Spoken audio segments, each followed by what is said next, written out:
All right, and we are live. Um, so give me Hey. one moment to just double check the stream, sort of quality control real quick. Um, Anywho, just to sort of start it off. How are you doing today, Josh? Yeah, not too bad, not too bad. Got a little bit of work done today, but not as much Yeah, as I wanted because, I had family stuff, but yeah, we're just trying to bang it all out for now before I go to sleep. But yeah, how nice, about nice. you? Editing and going over previous previous days live streams, so it's been quite a bit. Been a lot of fun the last few days, but definitely a lot of footage. And the longer I go, the more footage. So, all right, and we are now public. So, uh, anywho, yeah. Are we? How's everyone doing today? Today we're going to be speaking with another blockchain developer in the space, Josh, he goes online by Gas Limit. He's part of a startup known as Digital Transformation Group, or DTG. And he's another person in the space that I've spoken to. He's worked with other projects that I've also spoken to, and I thought he'd be an interesting person to bring on. Gas Limiter, Josh, would you like to give a little intro for yourself? Yeah, sure. Thanks for having me. Yeah, so my name's Josh, or Gas Limit is my blockchain name. Yeah, so I right now I'm a full stack dev. I just graduated college, but before I was even interested in programming, I was a car mechanic. Um, the first time I heard of crypto was when I first bought Ethereum in like 2013. Um, and I made a little bit for like a second, but then it dropped by like 50%. I pretty much lost everything. So I was like, F this, like I'm not buying this scam ever again. And then, here I am 10 years later. But I decided to go back to school. I fell in love with coding. Um, I didn't want to do anything boring, so I started off with like XR, like extended reality VR. But that was cool. But I found out about smart contracts over the pandemic. So since the pandemic, I've been grinding smart contracts. Solidity, learning DeFi. I started a blockchain club at my college. I did a ton of hackathons, like won a couple. And I just wanted to build my own projects, and I got hit up on LinkedIn by Jose, our CTO, asking if I wanted to join DTG, a digital transformation group. And right now we're building some products blockchain oriented, but we're kind of looking into all tech sectors, like all new technologies. That's super cool. That's super cool. Yeah, actually, I actually ended up running into your team at Mainnet a couple months ago.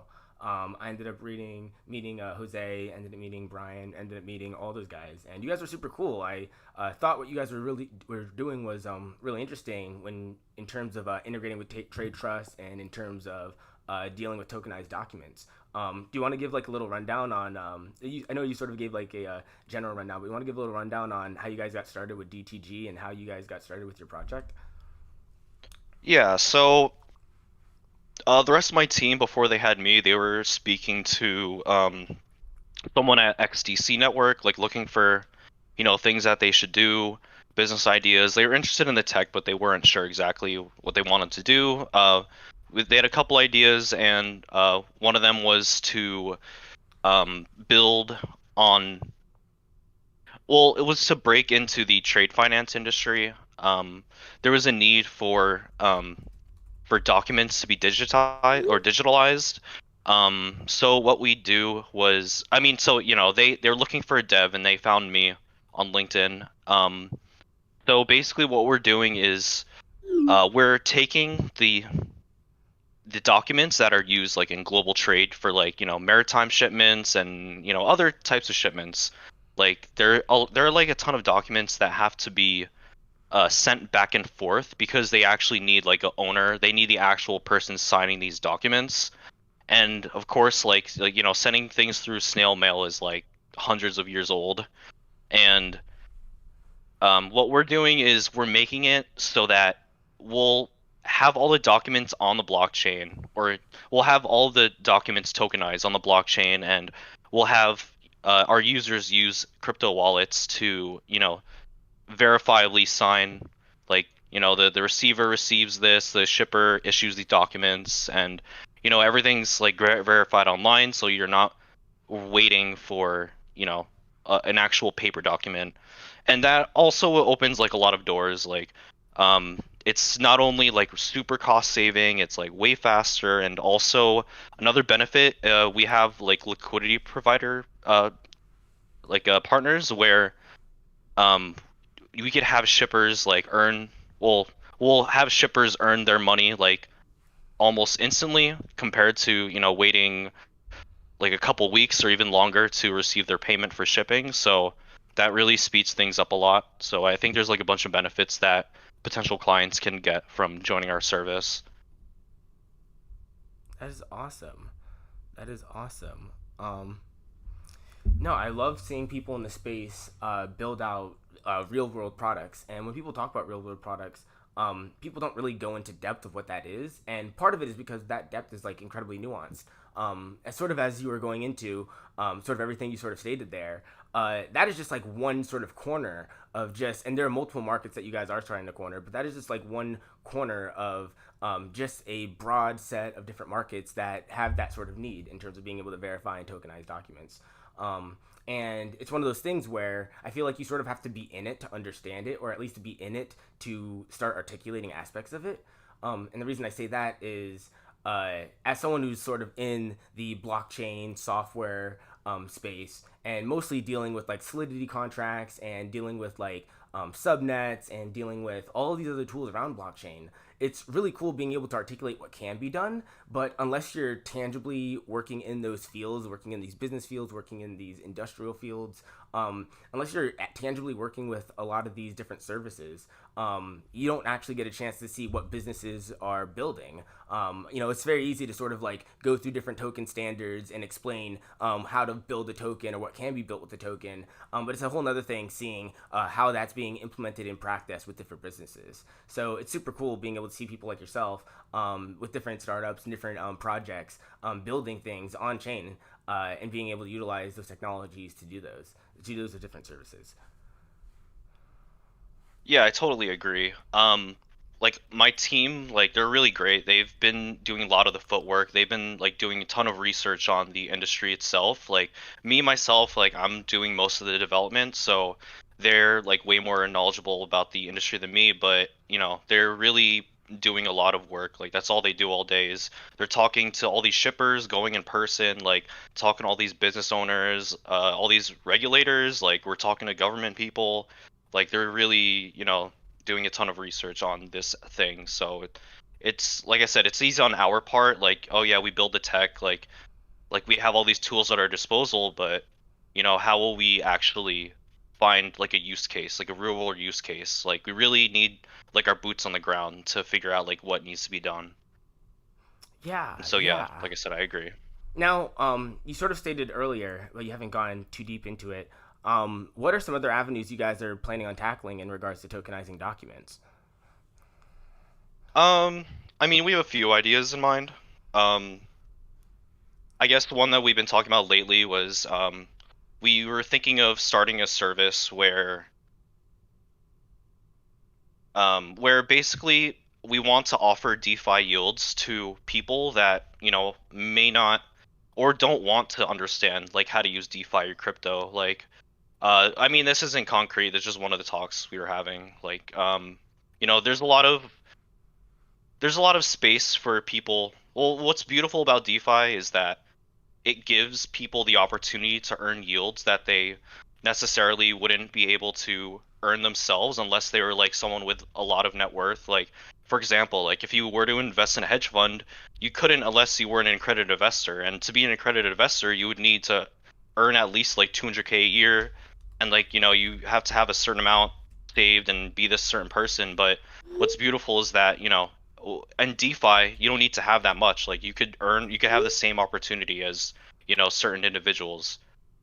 So we were thinking about like making a like some kind of service that's like super Web 2 friendly, or we would offer people, because another part is like using a wallet is just extremely complicated. Like no one wants to learn what gas is, no one wants to like learn what these ERC20 is, no one wants to deal with like you know wallet addresses. So we were thinking of making it so someone could just you know deposit money from their bank, and then they would earn you DeFi yields, and you would give them money towards the end of the year. Yeah, I've also um heard that. Oh, sorry. no, no, no, you're good. I was done. I was gonna say I've also heard that lowering the barrier of entry for sort of like retail users or just like base level users to be able to interact with a lot of these services built on chain. It's one thing to be able to build smart contracts, but it's another thing in terms of being able to set up a wallet and in terms of being able to like manage and import that wallet into different, or import that seed into different wallets to be able to interact with that smart contract. So lowering that barrier of entry by being able to build tools and being able to build services that utilize those tools to make it easy for users is great. Yeah, for sure. Like it's really like new and like exciting technology. Like I'm glad to, learn. There's so many like new cool trading tools coming out. Like so many opportunities for people. Like not just in the US to earn money, but just like all over the world. Like especially through like stable coins and just in terms of like earning passive income. Yeah, yeah. What are some other? I've seen different projects try to use like different stable coins, whether it's like algorithmic stable coins or peg pairings, or whether it's like a dollar derivative coin that's used for liquidity. I've seen a lot of different methods in terms of being able to utilize sort of DeFi instruments in terms of being able to generate a yield, in terms of being able to monetize some sort of activity or engagement. You see a lot of people talk about like the XRP AMMs in that regard.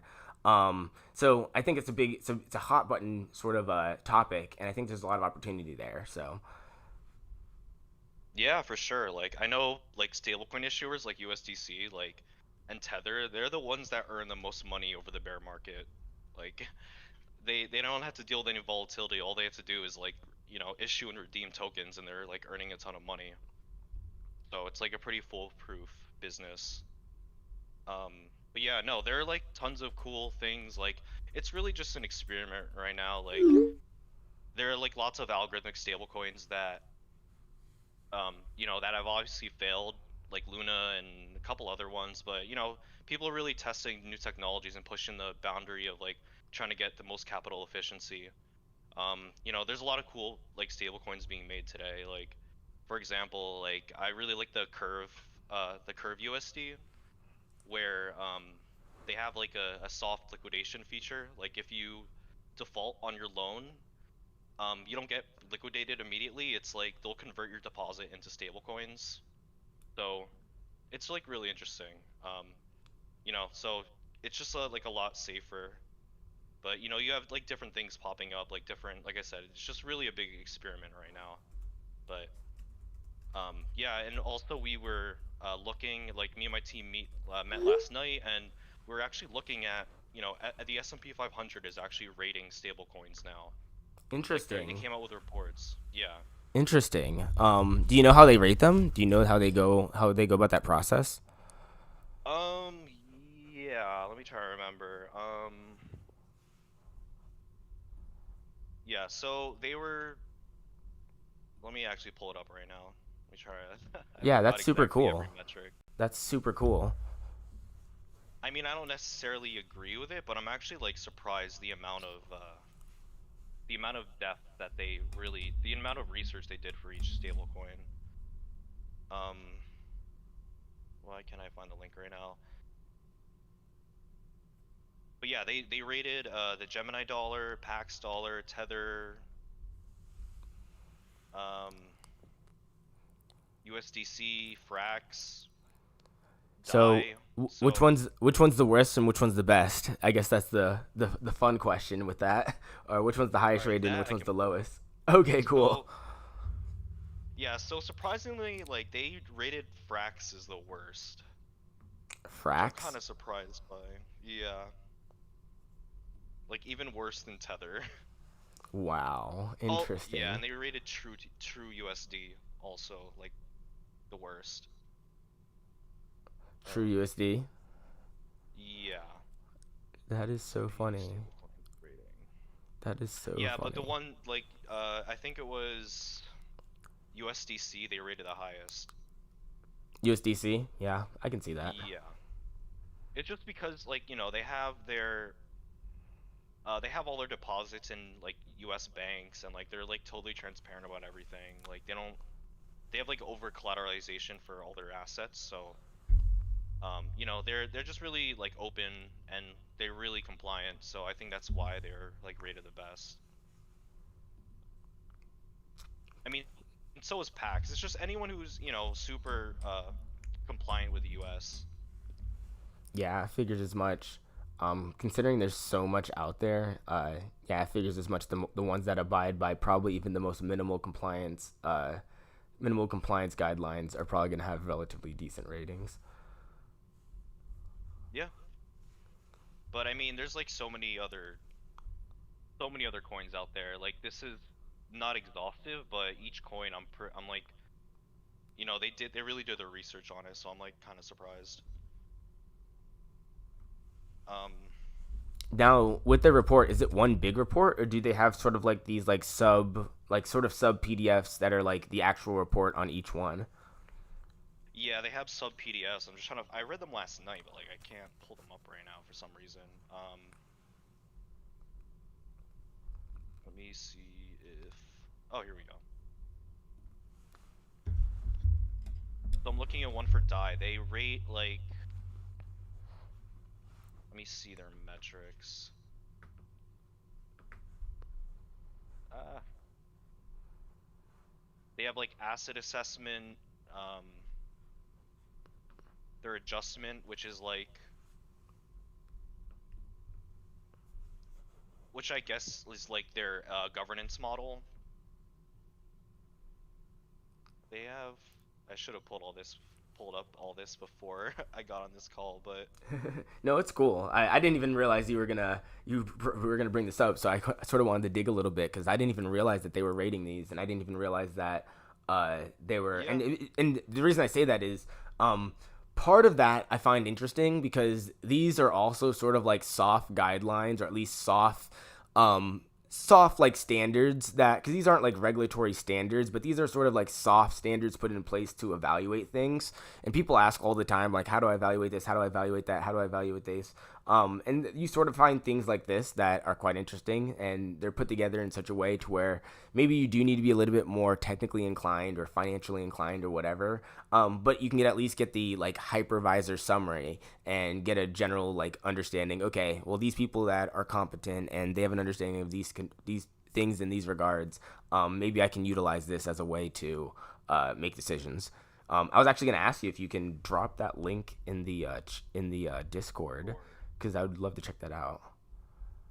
Yeah, sure. And also like it offers like some kind of some legitimacy to our industry as well. Like, you know, if going back to like our yield idea where we try to give yields to, everyday people, like we could tell them we use that USDC, which is, was reviewed by like S&P and they say it's good. Like we will have like reports to like back up what we're saying. But yeah, Mm-hmm. this I found the link where it shows like all of their metrics for their tests. I mean for the results, I guess. I think also too, Uh, as people build utilizing these different technologies, these different ratings can also bring credibility to those projects. So like if you or I had to build a project and were to utilize any of these different tech that had these ratings on them, I think it could also bring credibility in a way that would be relatively difficult to do on your own. yeah, for sure. Like especially if it's done by like S&P 500, like it's a household name at this point. Mm-hmm. Yeah, they vote it for governance, like decision making, voting, management of assets reserves, auditing of assets reserves, risk appetite, and then their legal and regulatory framework. It's and then I'll just read the titles of each I guess headline.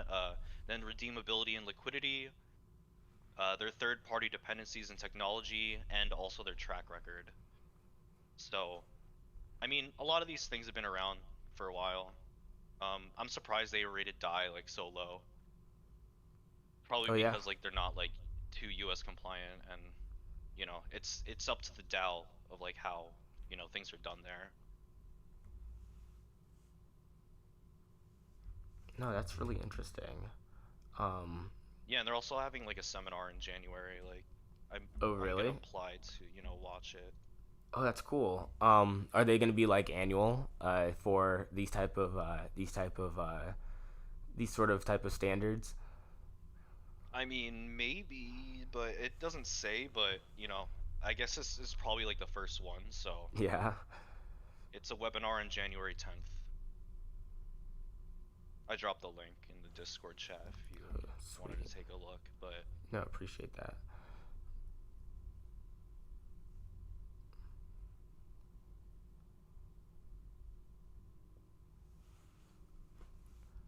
But no, that's super interesting. Super interesting. Do you know if there's anything like that? Now if that's for stable coins, do they have? I know they sort of have ratings like that for like Bitcoin, Ethereum, but do they also have that for like this like the chain links or like the PLIs or like other sort of assets that may reside on chain? I mean, I'm not too sure if there are ratings like that. I know a lot of these companies are working with regulators and they're working with lots of different governments. Like Chainlink, they're working with Swift to, enable like messaging between chains and the traditional system. CCIP.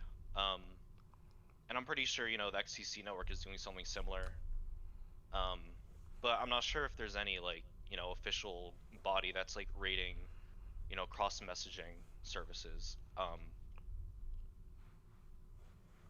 Yeah, Like yeah. I There's know in the S&P 500, the S&P 500 rating for stablecoins, they go over oracles and like they go in depth about like which oracle, like which oracles each protocol uses and like how many validators they have and all that stuff. So like I said, I was surprised they actually went to that much detail. no interesting. Um, No, I was just wondering because I was surprised that they even had that much on stablecoins. Not that much surprised because there's sort of an element of well, if they were going to do it on anything, it sort of makes sense that they would do it on stablecoins. But I was even just surprised that they sort of had standards like that. So it'd be cool to see that sort of that adopted across all elements of crypto and sort of like asset and digital assets. Because yeah, there's kind of a bunch of, and maybe this may be like a categorization thing. But there are so many different types of assets. Like, how do you essentially evaluate them all? yeah, no, for sure. Like it's just like a big rabbit hole. Like it's like a highly technical space. Like if you're not a programmer, you're not like spending like a huge amount of time like learning this stuff, then it's pretty hard to understand. Um, and yeah, just going back to S&P 500, like actually rating this stuff, I think it gives like a signal that we're at a turning point where lots of companies and the institutions are going to start utilizing this technology. Like if they're really looking at it, like all these governments are drafting stablecoin bills, and we have people in the House, in the U.S. like talking about crypto and blockchain, and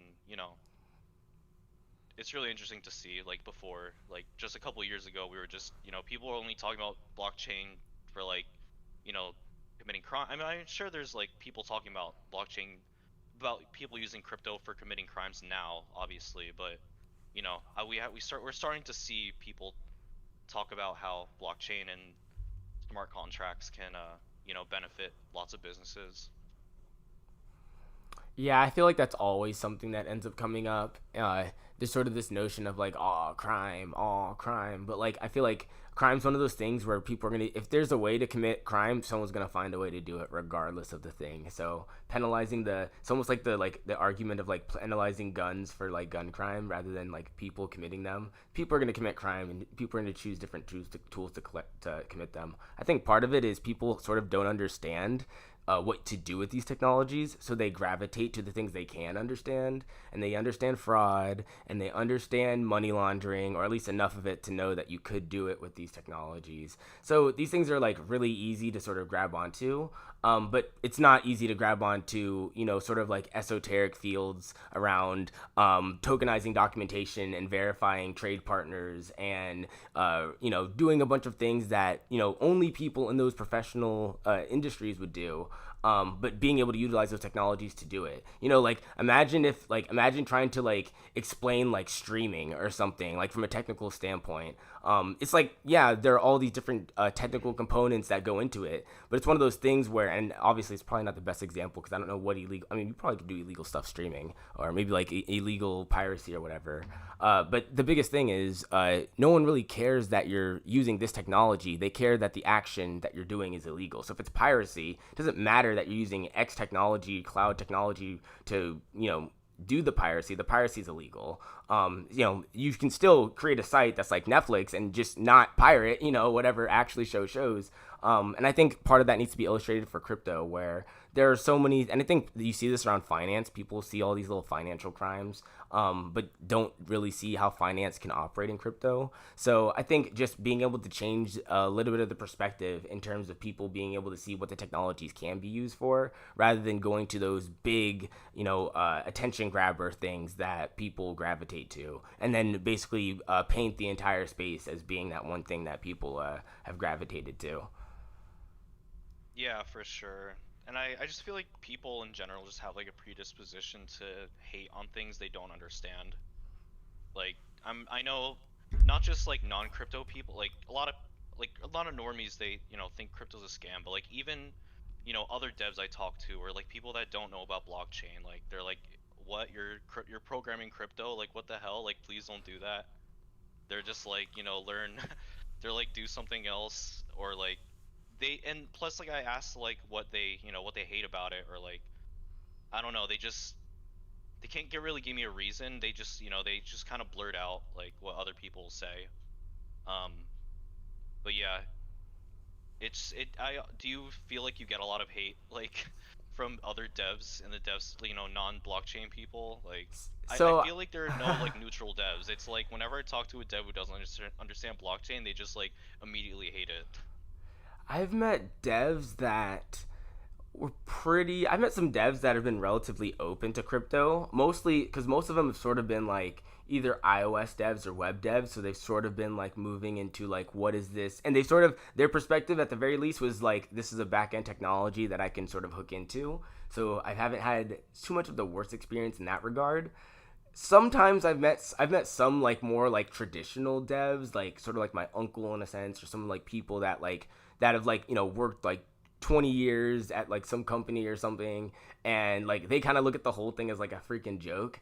It's sort of like there's this element of like tolerance where they're like, I know it's not completely bullshit, but it seems like a lot of this stuff out here, I don't know, maybe someone out there might, maybe, but for the most part, there's sort of like this like hand waving off of like, yeah, like whatever.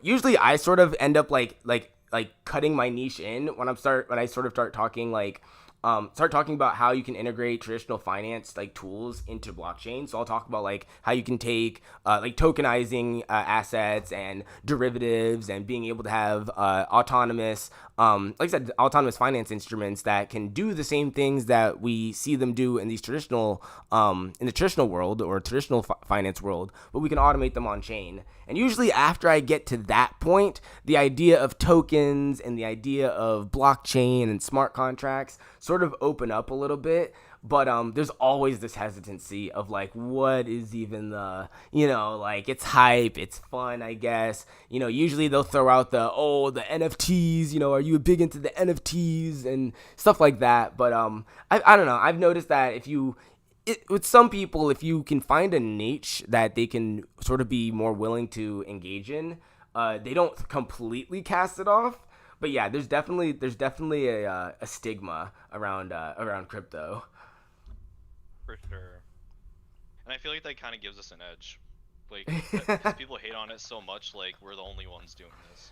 No, actually, that's kind of true. It's sort of a weird thing where the labor market is restricted due to perspective. So there could be more people, there could be more competition with more projects, more developers, more everything that's saturating the space. But there's not because of the stigma. So the people that are in the space sort of have access to like all of the first opportunities, simply because other people aren't willing to engage out of that stigma. So there's so like imagine people like going, imagine people having like stigma around like the internet and just not getting into like websites or anything and just being like, yeah, I'm not gonna use a website. And then like you're like, so like if I just like built a website like this right now, you say you're not gonna use it, but once everyone starts using it, like are you not going to use it like and it feels sort of like that where it's sort of this like how much how long can you say I'm not going to touch this before someone builds a service that you may end up using that you may not even thought about using it like or whatever it may be. It's sort of a weird thing to describe. Yeah, that's totally true. Like, I don't know if you were like around. Like, I feel like I was one of the first people like that I knew that used the internet a lot. Like, back then when I was a kid, like everyone's like, "Oh, like you're a computer nerd, like what the hell?" Like you you know, they're just like people who thought that going on the internet was like, you know, not anything big, and now you just see like everyone glued to their phones. Mhm. Mhm. Um Mhm. I would always be trashed as like, someone like always in their computer. I mean, I guess there's something wrong with that. Like I should maybe go touch some grass or like, but I think I um think I think a good way to like sort of see the progression. Like there was a time where people who interacted online were sort of like what you said, sort of like gawky internet nerds, probably on internet forums, like chatting back and forth. And then with like Facebook or something, you started seeing college students, but it wasn't everybody yet. It was just like this, oh, college students are on. Then it sort of became everyone who's young and social. Then it became sort of everyone. Now it's a meme that like your grandparents on Facebook and who's on Facebook anymore. Like that's how saturated it's become. Where at the time, your grandparents would have been like, Facebook. Why would I ever be on? You know what I mean? Why would I be on Facebook? Now it's like, oh, now I haven't seen this person in 30 years. Oh yeah, you need to poke them. Like it's just like it's funny like how things like Facebook literally went from the cool place where all the teens were to where literally your grandma's at, and the demographic that never thought they would touch it are probably entirely saturated with it now and never thought they ever would literally, be. I can talk. I have real experience with that. Like my grandma, like I have to stop her from live streaming everything on Facebook. Like we're trying to have a moment right now. Like why are you live streaming this? That's hilarious. Yeah, That's like my hilarious. grandma has like so much clout on Facebook. It's not funny. The grandma clout on Facebook is real. That is gold.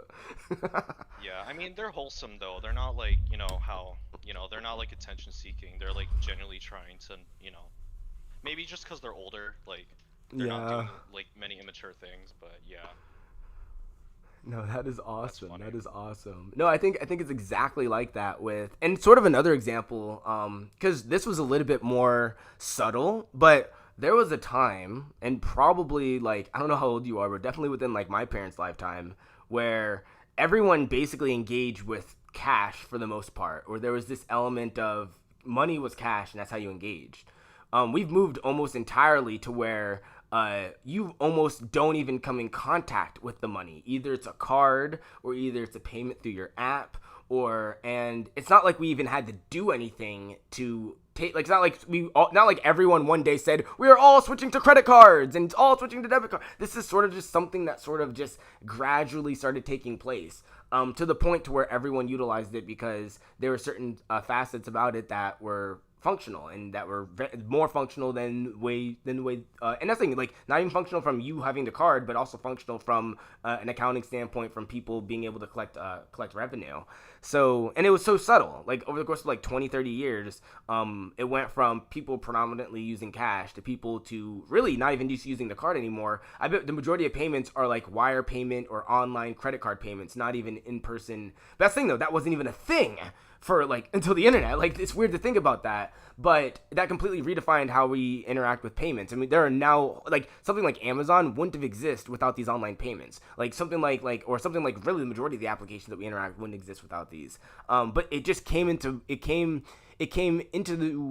fray so gradually that we didn't even like, people didn't actively make these decisions that we're going to do these things. These different technologies just emerged, and we just adopted them as they became functional, or as different people built services that allowed the barrier of entry for the user to have some functionality to it. Yeah, for sure. Like I can see, people. I mean, like obviously crypto is like the next evolution of money.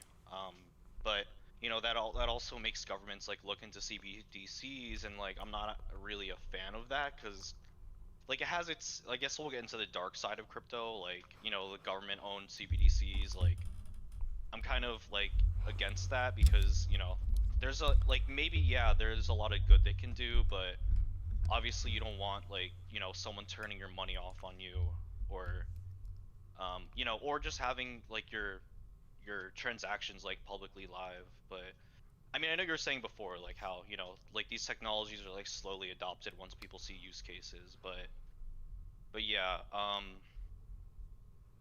CBDCs, I could see It's working. I remember I saw like a poll where you know someone did like someone did a poll where they asked like, what do you want to see out of CBDCs, or like what is like one thing, one characteristic, and like, but the highest number by far was like, I want like my transactions to be private, pretty much, which is fair. Like, I'm not against like having, I'm like, yeah, I'm kind of against people, like these governments like, banning Tornado Cash or stuff like that. It's just like, yeah, there's a lot of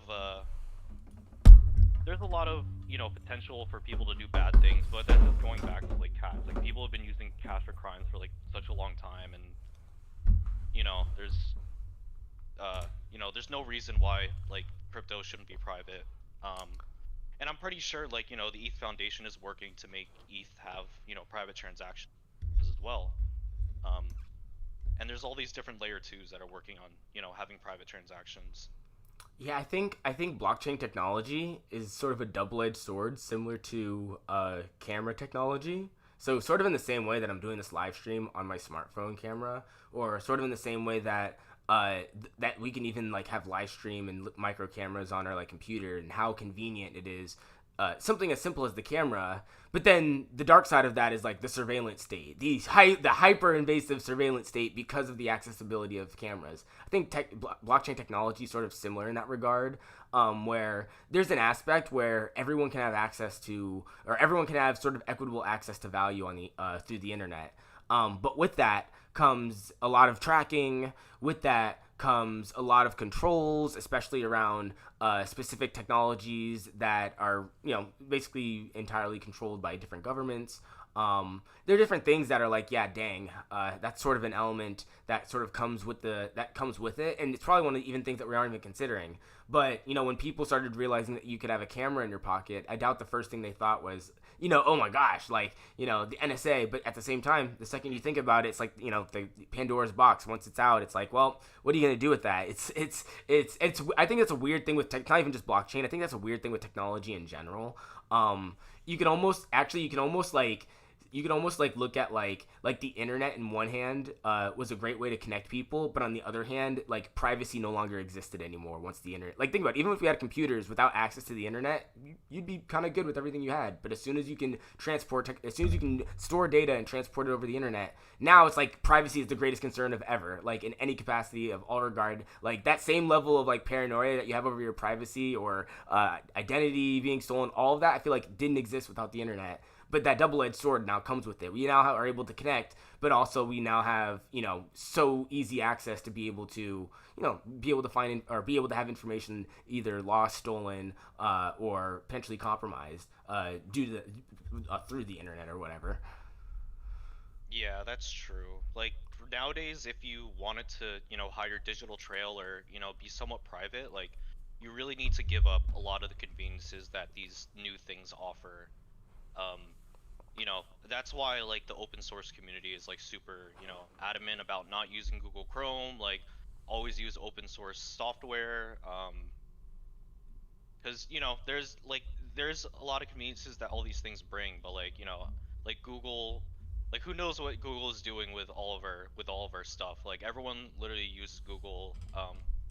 Like uh I remember like Google first came out, they had like a sign that said please don't be evil in their office. Yeah. Now they removed that, so it's like, yeah, I mean, there's a lot of potential for these companies to do bad things. So I'm like slowly transitioning away from like all these services because they're like super convenient. Like even like as a dev, like even all these Microsoft services like VS Code, like I've heard a lot of people, like a lot of like the open source community say like you should, be using Vim or you should be using some kind of like open source compiler. I mean, some open source IDE instead. Yeah, Um, yeah. There's been a, especially in the open source community, there's sort of like this aura of, there's sort of this aura of what are you doing and why are you hiding it in a sense. As well as like sort of the best security practices come from open source due to the fact that if it were to be cracked, it would be cracked. So we sort of have this element of free security, presuming it's presuming it's not like insecure. yeah, for sure. Um, yeah, but it's just I don't know. A lot of these tech stacks are like ran by like Microsoft or Facebook, like, and everyone's pretty much using them, so it's like kind of unavoidable. Yeah, I think that just comes with, and I think you're going to see the same thing with crypto. Technically, when you look at open source, and this is sort of like the classic like Linux like user meme, where it's like, yeah, any service that you could buy, you could just use an open source, software to substitute. But the technical know-how to set up a lot of these things, even if it's technically not that high, some of the just basic startup stuff is just too much for some people. And even just the notion of clicking a download button or clicking or whatever base convenience they could have allows the user to not even think about some of these things. And I think that's sort of the biggest thing that sort of separates like open source software users from like the average user is, yeah, you can technically do so many things using open source software, and technically like people even say like oh man, I don't like why, like people even go through the process of pirating a software even though there's like an open source software they could use. But I think the thing is just the ease of use, even down to like the UI. It can be something as simple as, because this UI was done this way and it just happens to cater to users in this way, it just happened to be a lot easier. And I think that's like the biggest thing and I think that's, and I say this because I think that's what's going to be the biggest thing with like crypto companies, is the biggest difference between a lot of these open source projects and sort of these more like corporations that are getting into blockchain services, are just these corporations are just going to make it either super easy, the barrier of entry super easy to use, or essentially like take advantage of all of the different aspects of blockchain without their users really even knowing it.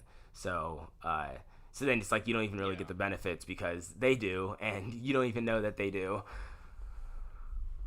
Yeah, exactly. This kind of goes back to our previous conversations where we talked about like management and like how, for people to start using this technology, they're not going to, most people aren't going to have their own crypto wallet. Like, yeah, crypto wallets are always going to be the way they are with like, having a, two-way key, but yeah, most people they're just most likely going to have some kind of service that custodies their keys for them and um, you know, it's gonna make it a lot more Web 2 friendly, like at the expense of, owning things yourself or like, doing things like programmatically or, just interacting with the blockchain yourself. Like it's really just gonna be abstracted away to be like way more convenient for people, like at the cost of, their uh, you know, their privacy, either their privacy or their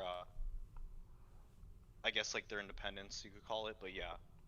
Um, But I think it's just needed. Like if people want to make this thing go mainstream, and Yeah, yeah, we're it's the just double like edged. so early. Like who knows if DeFi is gonna be the way it is in like 10 years. Like there might not, DeFi might not even exist. Like just because of the way things are going.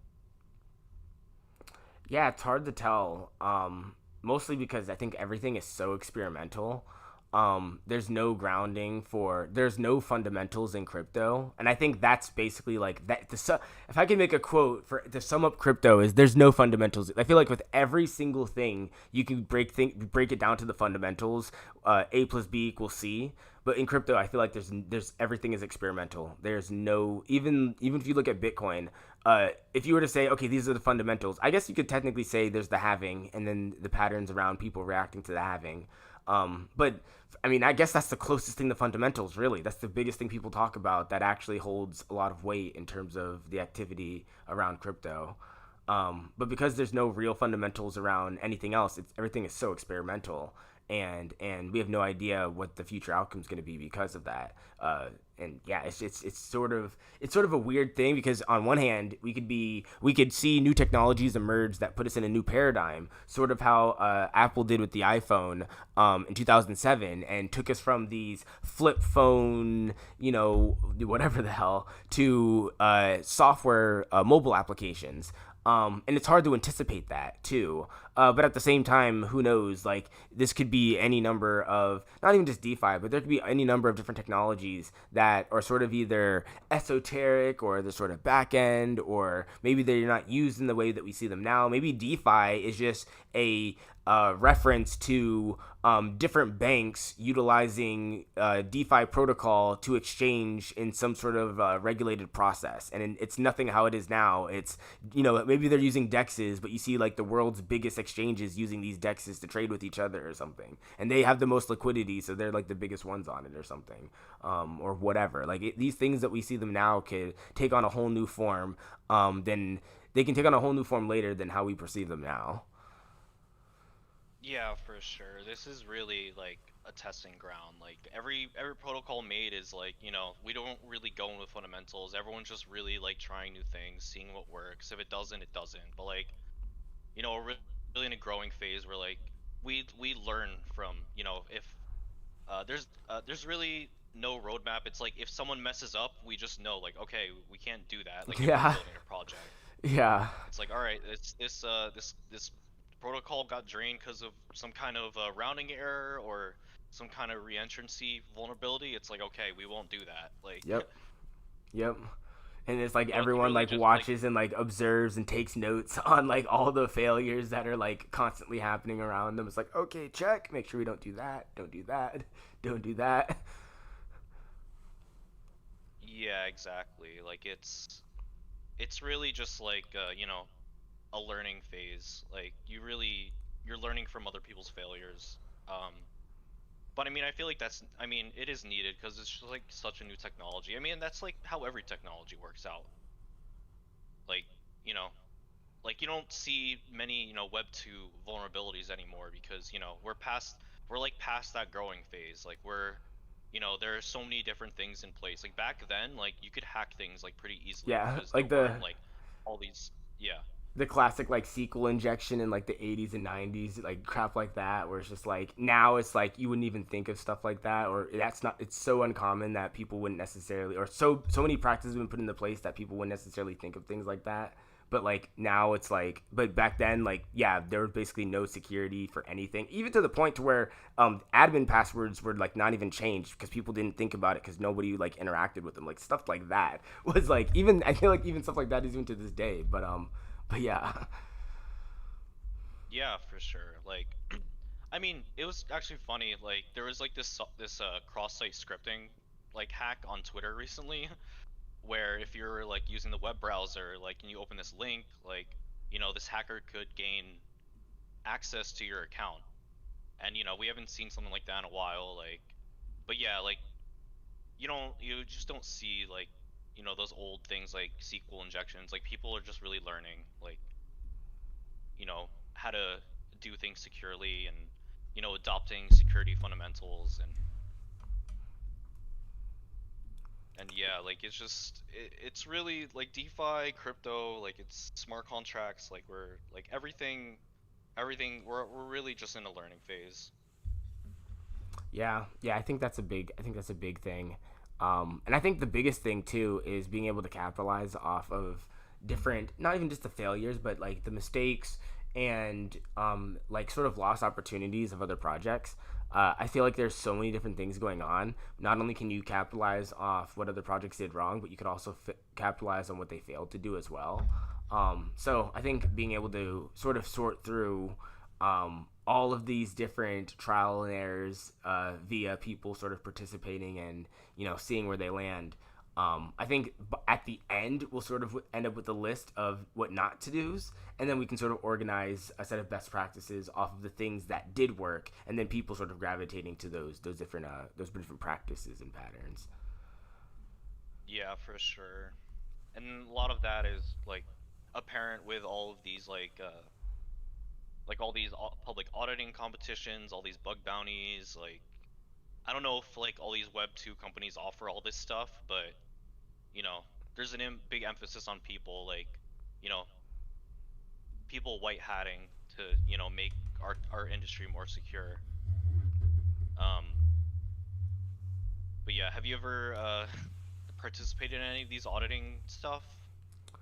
Um, sorta. I did a few little things for XDC.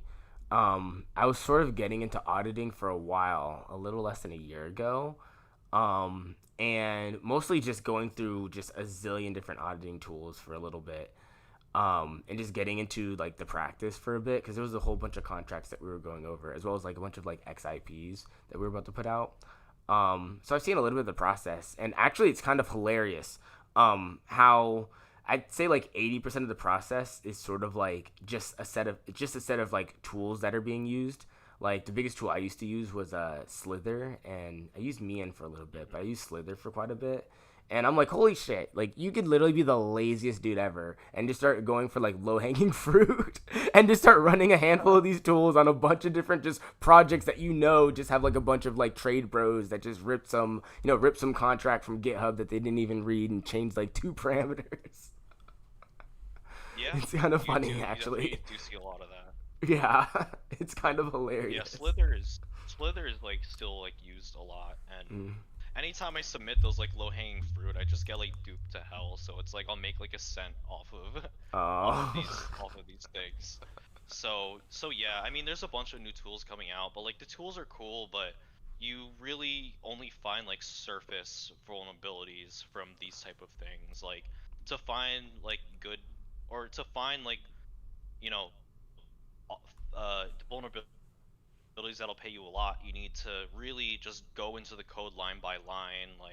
Like yeah, you'll find some things using static analysis, but like you really need to make sure you're covering every part of every transaction. You need to find out like who has access to what. Like you need to uh, you need to follow where all the assets are being moved, and it's really to audit a protocol, like you really need to understand it. Like you contact the devs, you need to read the docs. Like it's a lot of dedication and a lot of testing. Like I really give my hat off to people who are good at auditing, because it's not an easy thing to do. Yeah, it's a lot of work. But sort of like you said, you're sort of playing like it's sort of like this offense defense game. You're sort of trying to find a mistake, and the mistake is a lot like can be like varying levels of sophisticated. So at first, like probably like for basically every contract that's written well, at first it looks fine, but then as you start interacting with certain components and especially when you get into contracts interacting with each other, you sort of have to like find a flaw in the logic and then exploit that. And it's sort of a weird, it's like I wouldn't even say it's weird, I'd probably say it's probably the easiest of all the different software I've seen. I probably think smart contract auditing is probably the most like streamlined, mostly because like I feel like each contract acts as its own like I feel like you don't have to go through like infrastructure because they're smart contracts rather than like whether you're doing like cloud infrastructure or whether you're doing like on-prem. So I feel like being able to run a lot of those tools, especially being able to uh, like query like a lot of the different aspects around those tools allow you to do so much very quickly.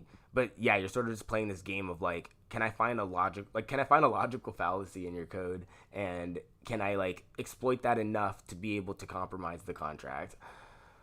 Because yeah, there's some that you can Yeah. like exploit the contract, but sometimes it may just be like, oh, maybe I'll kill it, and whoever had their money in it, f you guys. But it takes another to be able Yeah. to. Yeah, there are some really funny hackers. Like, I remember the guy who hacked like Kyber Swap. Like, the first thing he said was like, "All right, like I'm going to sleep. Like, we'll begin negotiations tomorrow."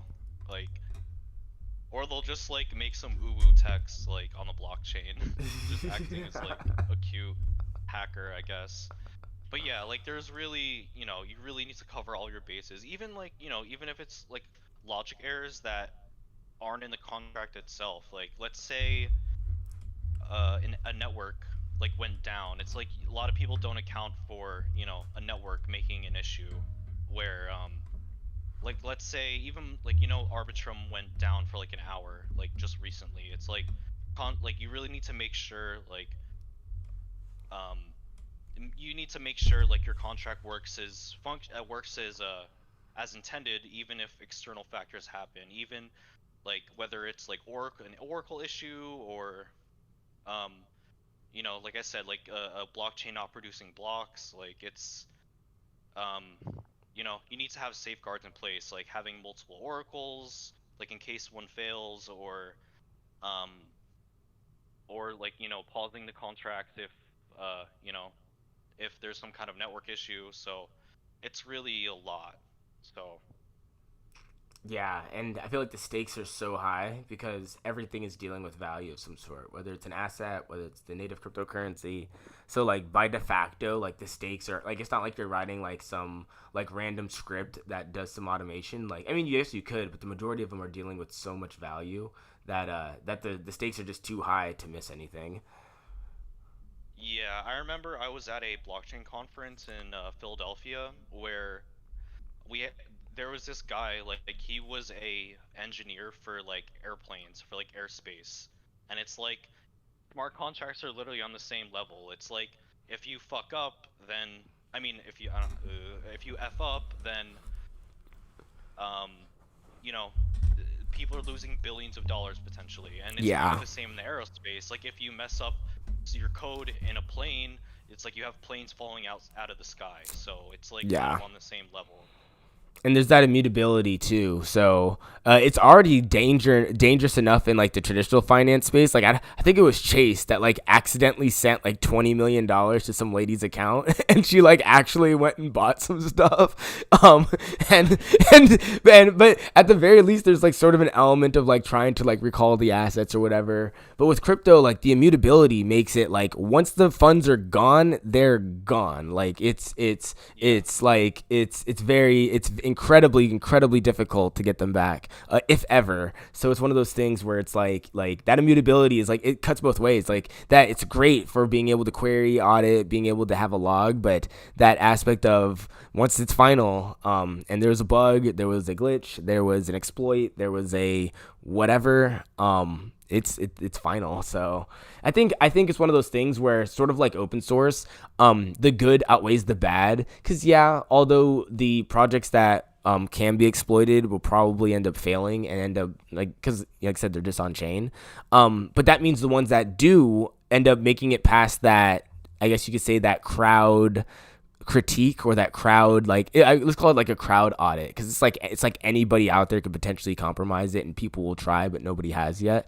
I think with that, once things have sort of stood the test of time, like these things are rock solid because there's no mystery of whether or maybe there still is a mystery, but the anxiety has sort of been lowered a little bit because they've been able to test quite a bit and no one's been able to, because I feel like with a lot of closed source software, there's sort of this aspect of, ooh, well, if only somebody could just get in a little bit, if only somebody could just map out their architecture, if somebody had an inside job, if only, you know what I mean? Like, there's always this element of if, and I think that if goes away on chain with that. So Yeah, that's true for sure. Like all these new protocols that come out, like yeah, they're great like if they've been audited and everything, but they've had like such a low test such a low lifespan, and like they're not really battle tested. Like for example, like I trust Aave because that's been around like for forever, and they've pretty much had like no issues. But there are all these companies that are, like yeah, we've had like 5 audits from all these firms, but they still end up getting hacked. So there's always like a contract risk. Yeah, yeah, So and the only way to like fully trust them or like mostly trust them is to see like a good track record. yeah, yeah. And sort of what you said too, there's got to be, it's got to be like sort of battle tested too. So the more engagement you see, that the more that you see it get used, the more trust that you can put in it as well, just due to the fact that this application moved 10 billion in value over the course of 2 years, versus this application moved 2,000 in value over the course of like 3 weeks. Yeah, of course. Yeah, that's why like just going back, like if I was to build a business off of these protocols, like I would only use the ones I would feel safe putting other people's money. I mean, even my money in. Like I would really like uh I would really only use the ones that are proven to work.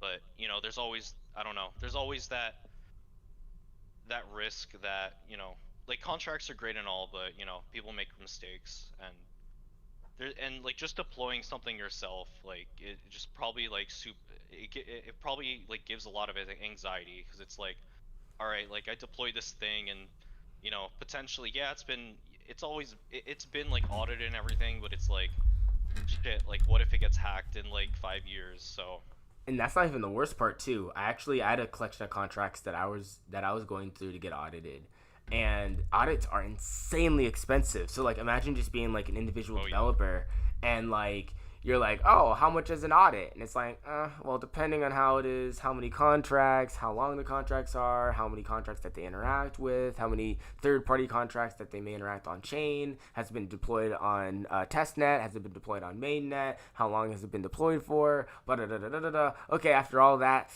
after we look at everything, we'll start you at 10 grand, and depending on how many contracts we have going up, it could go up to north of 100 grand to test all of these Or per like even test. like 200K. Yeah, Yeah, per literally. test, per test. So once you test these and you change anything, congratulations, it's another 200K for another collection of tests for however many. Like I said, even if it was just one contract, it's tens of thousands of dollars to get a thorough test. Don't get me wrong. There's free. I'm putting the quotes, free auditing software online, and some of those use just like some of the most basic practices, like checking for reentrancies and stuff. But those are never like a replacement for an actual audit, because I've had people tell me that they're like, oh, I've seen this auditing like whatever online, it like checks. I'm like, that's good Really? at first to like just check real quick, but like it's like, it's almost like trying to say like, oh well, you know yes, it is technically an audit. It's just not a very good one. Not one to go in production with. Like maybe, like I said, maybe like to quickly breeze over very basic things like reentrancy. But yeah, I audits saw can be. some projects. What was that? I saw some projects that were like, yeah, we ran our contracts through GPT and it was approved. Oh God! Right?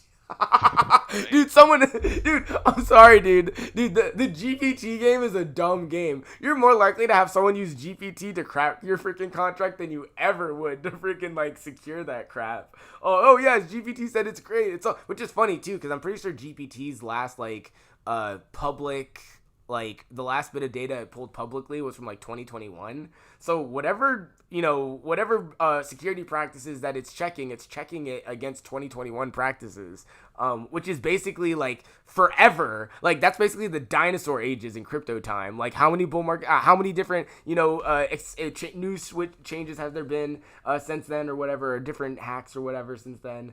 Oh, that is insane. Yeah.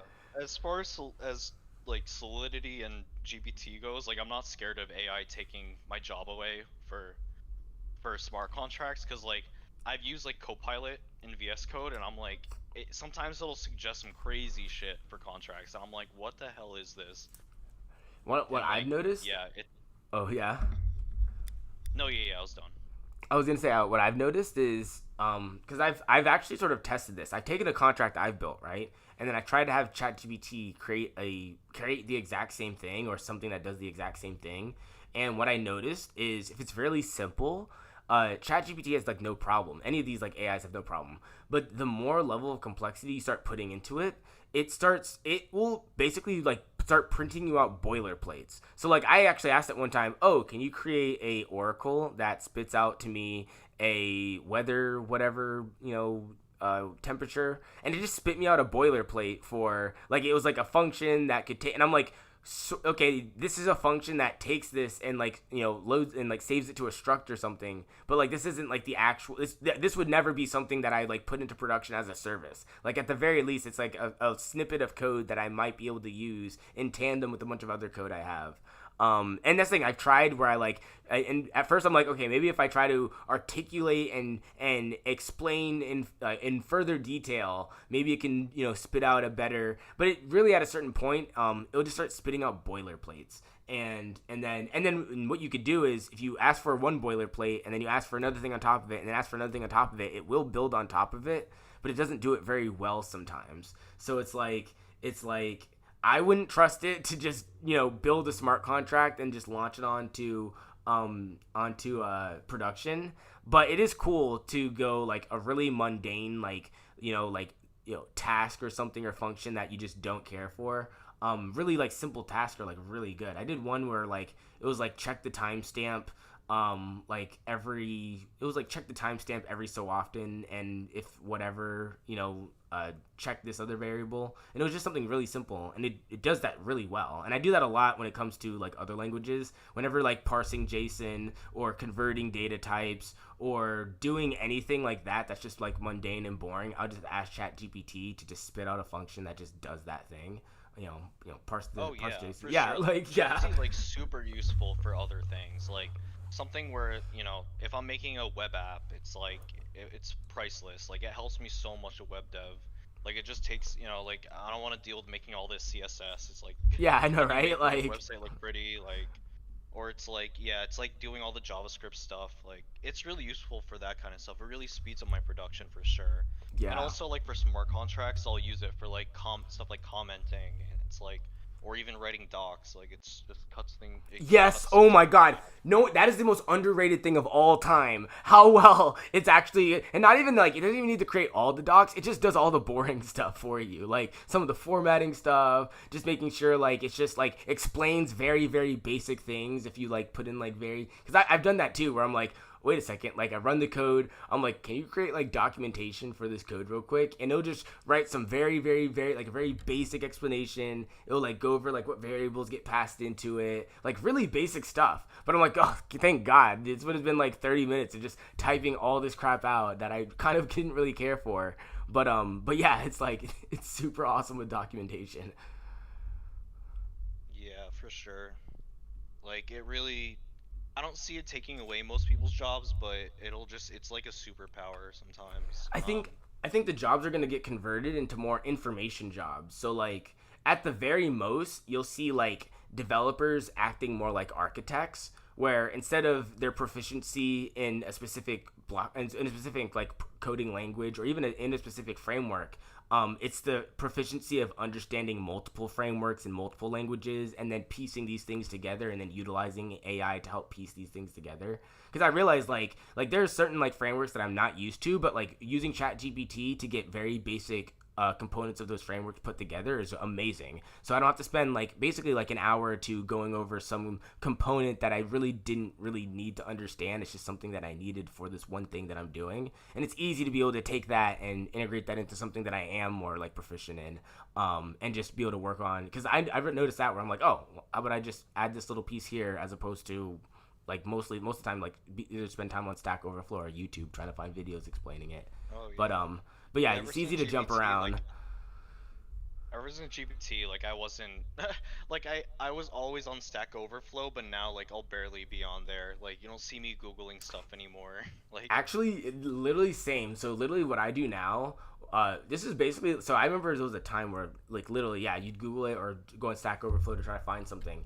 Now, and for a while, I'd go to the documentation too. But now, I'll just take the documentation, copy and paste the entire page of whatever piece of documentation I'm looking at, stick it into Chat GPT, hit enter, it'll say, "Oh, you've put in some documentation on whatever, whatever, whatever," and then I'll ask my question in reference to the documentation I just pasted in there. It works like a charm because then it'll just reference all that information, and instead of reading through the documentation to answer a specific problem, it just references the information in that documentation and then spits me out the answer to my question.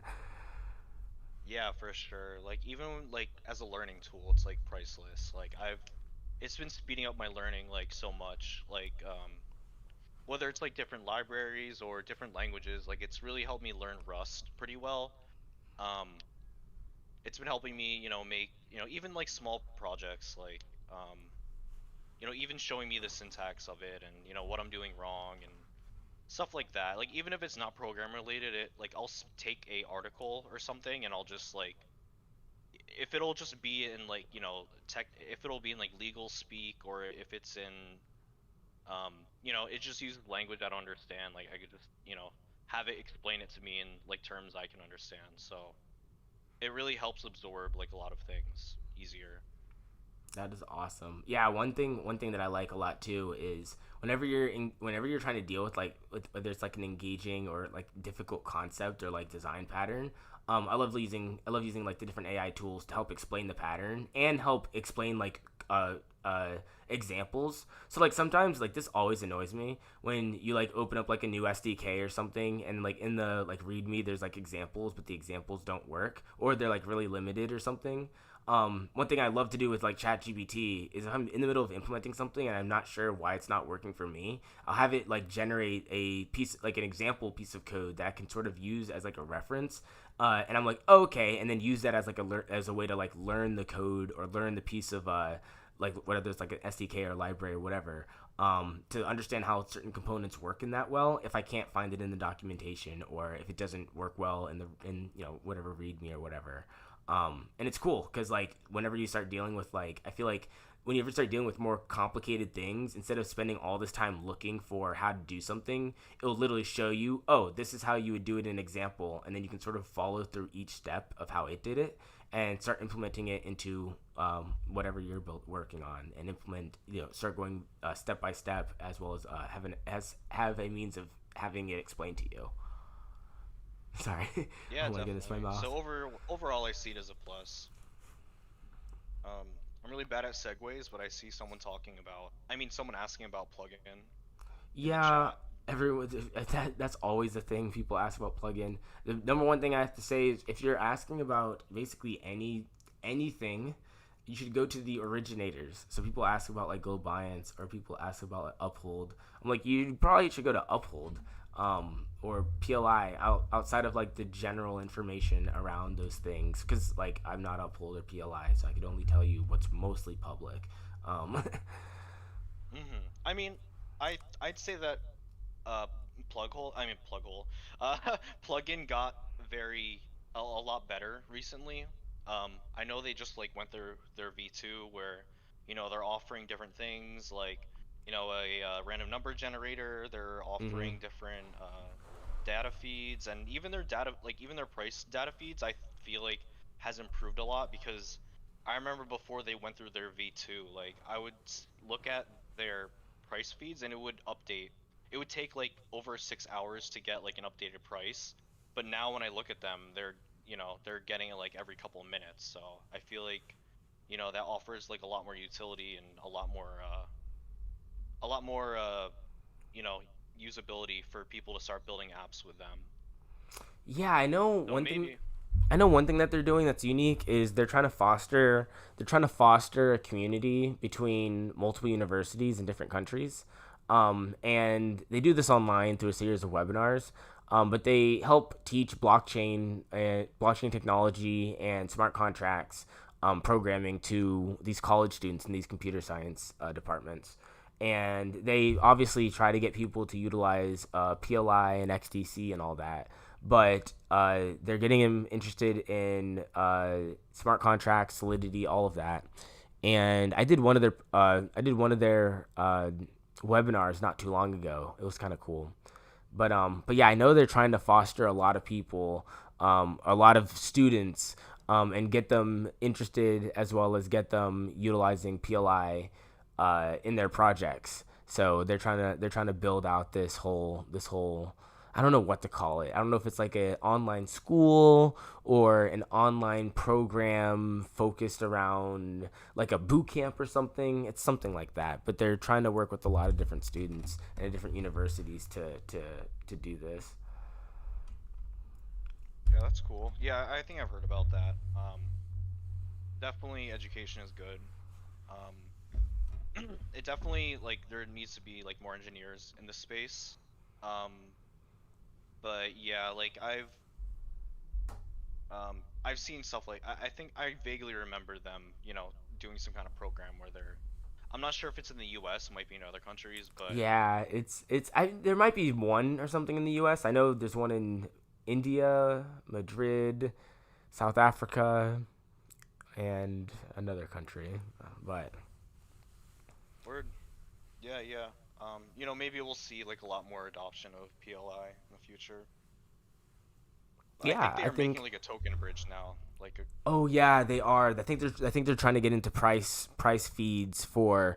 I think they're trying to create a token bridge that can show price feeds for assets across networks. So if there was like, and I think this is supposed to be for more than just crypto. So there can be like a wrapped asset, like wrapped Ethereum or wrapped Bitcoin, but there could also be like commodities or insert any other tokenized asset price feeds that could be on multiple chains. I know that I remember that was a huge thing they talked about last time I spoke to them, and that's like their huge.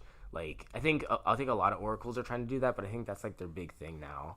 Um, Yeah, that's cool. I mean, I don't know any cross-chain messaging service on the XDC network, so I feel like, that'd be super important to have, or like a really good asset for the network to have.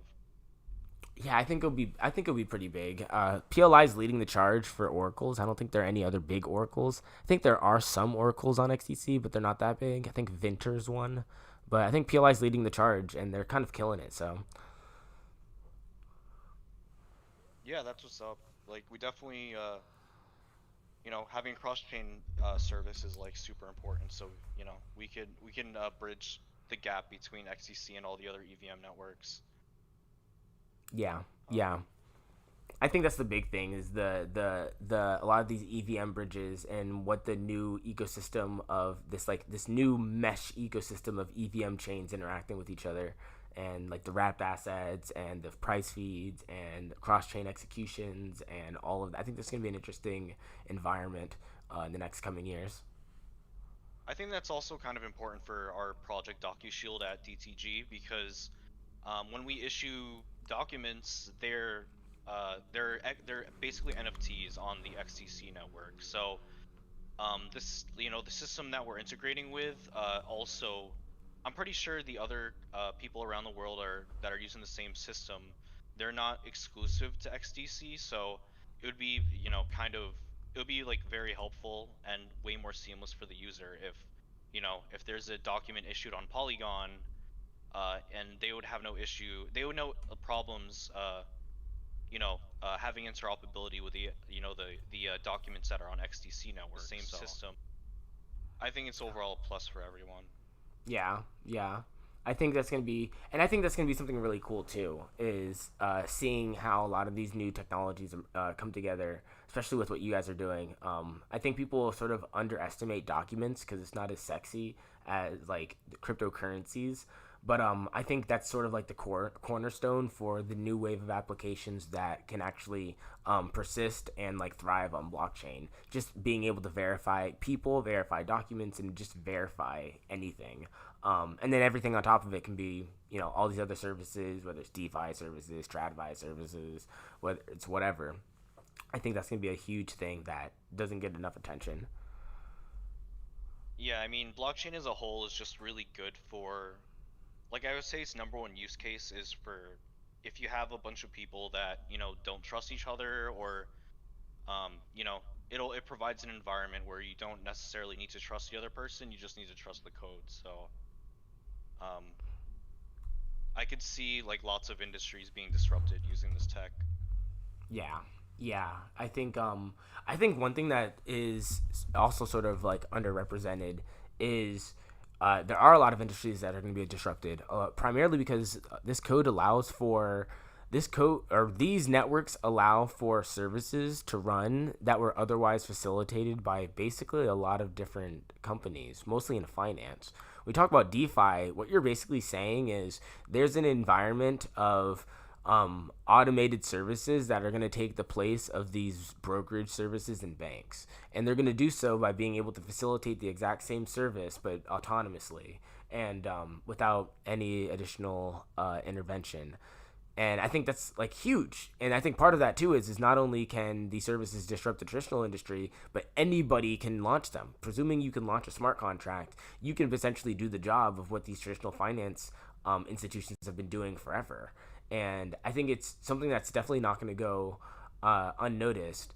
And I think it's something that doesn't get quite enough attention, but mostly because people are so comfortable with what things that they're so comfortable with things with how things have been as opposed to how things can be. And I think as new products and services and business come and things become easier, I think as people start seeing that things can be a lot better than how they are now, especially with how we engage with finance, you're going to see a huge disrupt in how people interact with each other, and people are able to send money, and people are able to engage in trade, both on a micro scale, peer to peer, and both on a macro scale, industry wise, like globally.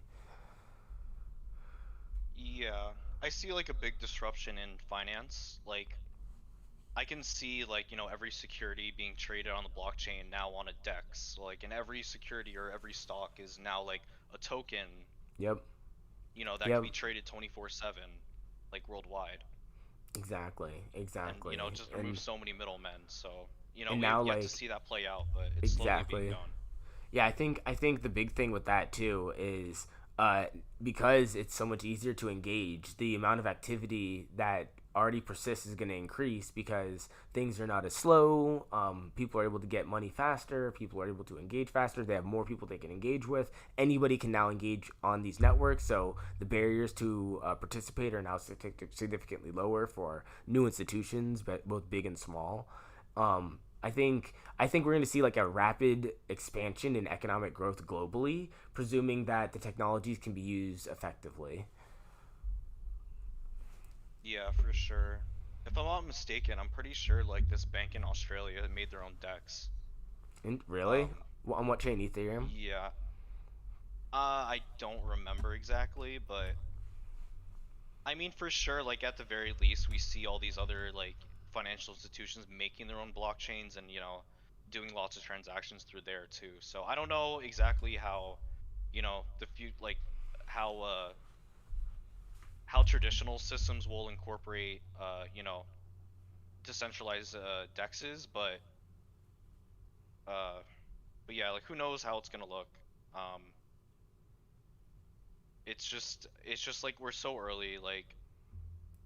And also, like, I guess we could talk about XTC, how there's this I think DTCC, I forgot what they stand for. It's the it's a depository trust and clearing corporation. Like, they just acquired a company called Securrency, Mm-hmm. where it allows anybody, well, I guess like an institution to tokenize assets pretty easily.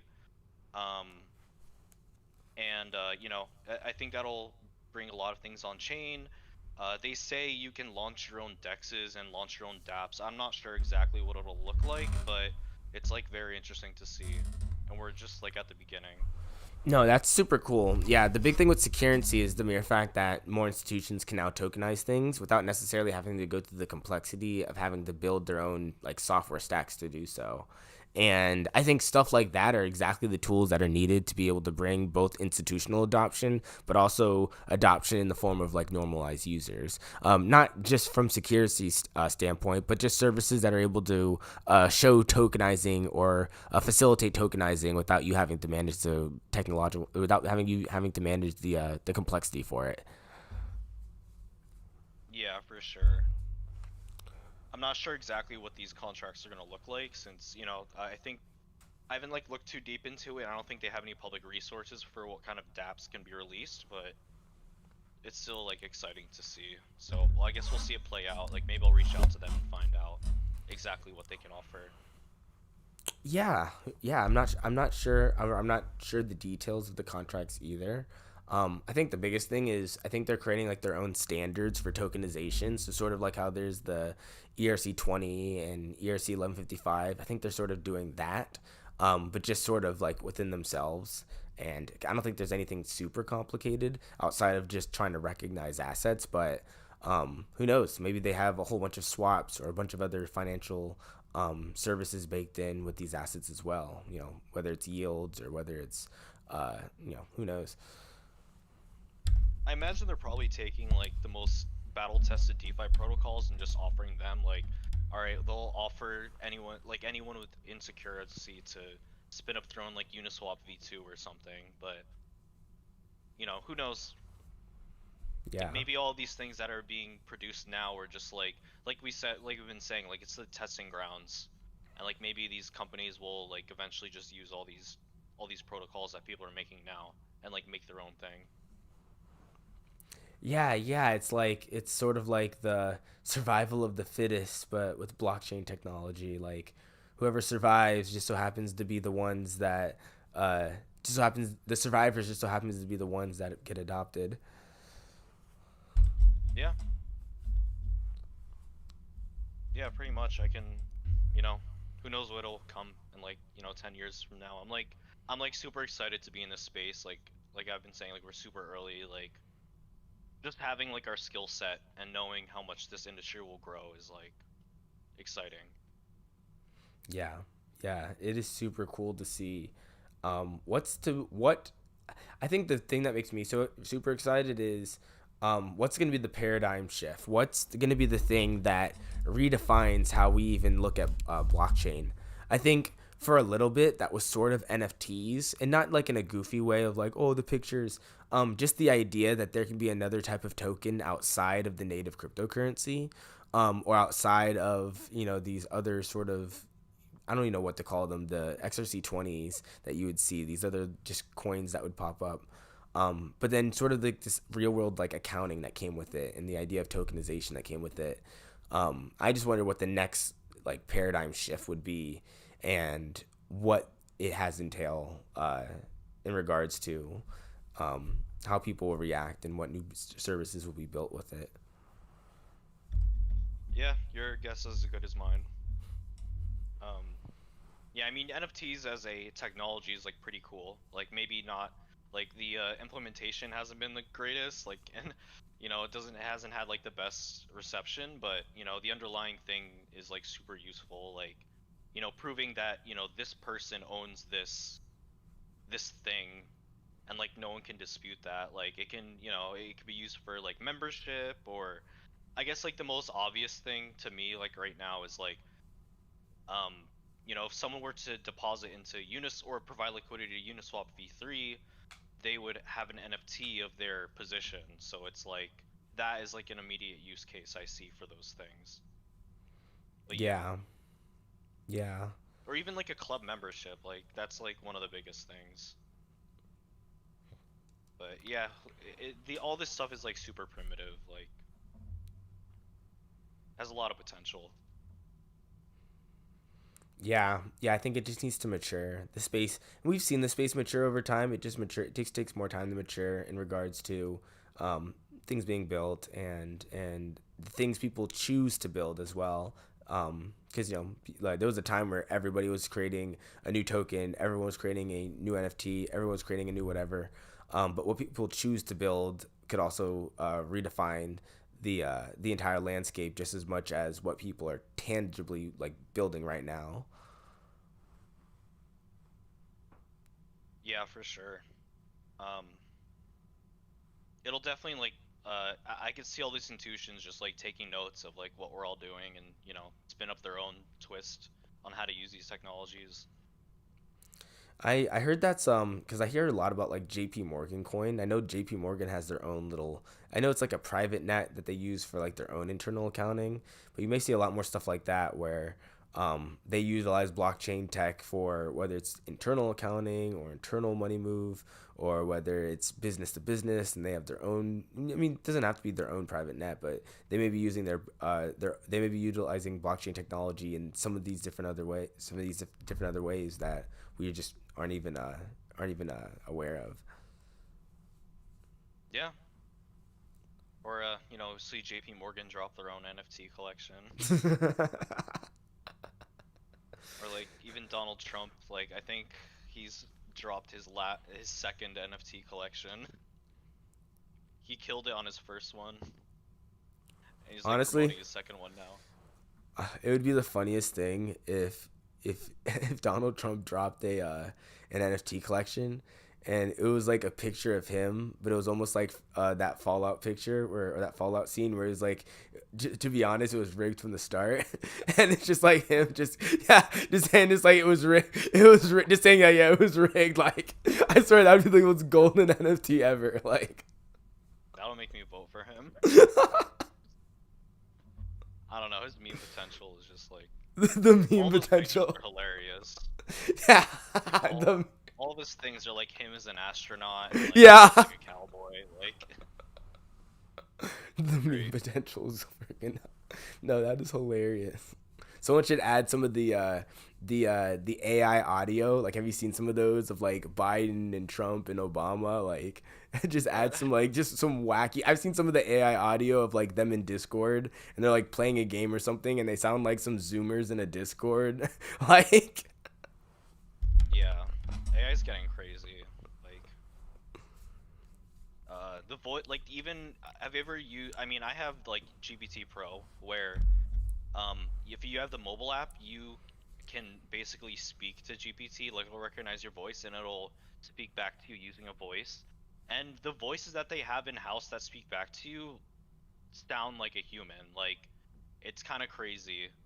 Like oh, it'll that be is talking about all sick. this like blockchain stuff or like something random that I'm talking about, and it'll sound like and it even has like it. I feel like they intentionally make the voice not sound perfect to sound like a human as well. It's kind of scary. Like Oh my god, like does um, it say like and does it like sort of like trail on like how like it'll say something and then continue, like sort of just like kind random of. speech patterns that are like they aren't quite formulaic like that would be like in like Siri or something, but like it's a pattern that just makes it more human, like or like yeah, saying like or something just in the middle or like just putting in oh Yeah, goodness. something like that. And also like the tone at which it speaks. It's like it really just sounds like how a normal person would speak. Um, it's not like a monotone. Like I remember when I was like messing with Microsoft Sam, like prank calling people back in the day. But um, yeah, it's gonna be, I don't know, like 5 years from now, like AI is gonna be crazy. I know it's crazy to think about. It's crazy to think about. All these Considering AI like how things are now, yeah, like oh goodness, yeah, AI influencers, oh goodness. Have you seen some of the VTubers? It's weird to think that's the real AI influencer, the VTuber that's not a VTuber, that the VTuber that's an AI. I haven't, but I believe it. Yeah, it's gonna be weird. It's gonna be weird. Actually, at that point, I feel like at that point you'll see like one AI influencer, and then the next day there's like literally a million channels because like they're all automated. Like so, it would take you like less than 5 minutes to set up a channel and just spit. And that's thing. Even once you set up one, why not set up like 10 or 100 or however many? Like, because I already see people do this with like the streams. Like people do like music streams. If you look up like music streams, there's like a zillion of them, and people used to do that with the Reddit text, where like there'd be like a video where it's just reading reading text from Reddit, and it's just like speech to the text. I feel like it'll be the exact same thing with AI influencers. The second there's an AI influencer, it'll just be completely saturated with AI influencers, and then there'll just be this whole game of everyone playing this. I'm not a robot. I'm not an AI. Like, don't ban me, bro. I'm not an AI. Like, their creators are like jumping in the video, like saying I'm not an AI, bro. Like, chill out. Like, even though like they're running an AI channel, and like YouTube's got to play this game of like is this actually a person or like. That's where I see like blockchain also having use case. It's like all right, here's like this channel is like Ethereum I mean, I guess like if you somehow attach like your wallet to like I your mean, real identity, it's like you can, verify that this is a real person or there's like that not an too. impersonation. Yeah, there's like verifying users and verifying accounts for monetization. That could be a big way. Yeah, verification. Have you seen like that that AI waifu that you can have where it's just like this it's kind of new. It's like this app you could download. You basically have like this Disney channel. I mean this Disney like or Pixar girlfriend basically. She has like all of the exaggerated facial expressions when they talk and it's like I mean, I'm not publicly into that, but I don't know. Maybe there's some lonely boys that'll be into that, I mean, but yeah, it's just crazy. The whole AI, like personalities, AI. I remember those. There was this one. What was it? Was it Replica? There was this one AI company that was creating like it was supposed to be like an AI like friend slash AI. It was supposed to be like AI friends in a sense or whatever, and you can like create your own AI like buddy. But people were making like, and they had a feature on there to make your AI girlfriend, and everyone just opted into that feature. They were basically known for that feature, and then they removed that feature, and people were like in physical pain from like having their VR, having their AI girlfriends ripped from them in this app, and yeah, it was wild. Like, Ripperoni. But I mean, I also see a good part to this because I can see it, working out for like therapeutic uses. Like have you ever seen the show like Black Carbon, like on Netflix? black is it black carbon or altered carbon? I've heard of altered Oh carbon. yeah, it's Ultra Carbon. Whoops, yeah. Yeah, yeah, Ultra yeah. Carbon, where like, yeah. So basically, like, the bartender, like, there was this, the main character's girl. I mean, this main character's daughter was like, she was like traumatized or something, and the AI basically like, made her go through therapy to become like normal again, pretty much. See, that's crazy. I know one thing that's kind of crazy. I know people have been using AI as a way to tackle social anxiety, and they'll chat with these, and it's crazy. There's a website for this. The reason I say this is it's a big thing with kids, and there what it is so there's like random like AI, but people choose AI of like their favorite characters. So you can like get an AI of Harry Potter, or you can get an AI of, whatever, insert character from whatever franchise if it's popular. You can get an AI, and people have been using it for social anxiety, for like, engaging in social situations, and awkwardness and all of that, Like, and engaging in conversation. I've heard of that, all right. and It's like, all right, guys, I'm gonna run to the bathroom real quick. I'm gonna have like SpongeBob give me a pep talk. literally. Like, imagine being like a little kid with like social anxiety, and you're like, maybe you play like basketball in first grade, and you're about to go to your first basketball game, and literally, like you said, like SpongeBob is giving you a pep talk. You're about to go out there and you're going to kill it. That's right. You're going to kill it like I kill the Krabby Patties every single, like, oh my gosh. Like, Yeah, man. I could see it happening. yeah, I can see that too. Yeah, that is hilarious.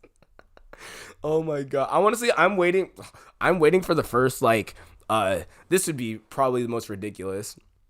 I'm waiting for like the first like hostage negotiation or something, or like some like crazy, like, like when they bring out like SWAT, they bring out the hostage negotiation, and to conceal their identities, like they're just using like AI voice changers. So like imagine they're like on a negotiation with like Biden or something, or like what you said with like freaking SpongeBob. It's like because you're trying not to like give away your identity or give away your or whatever.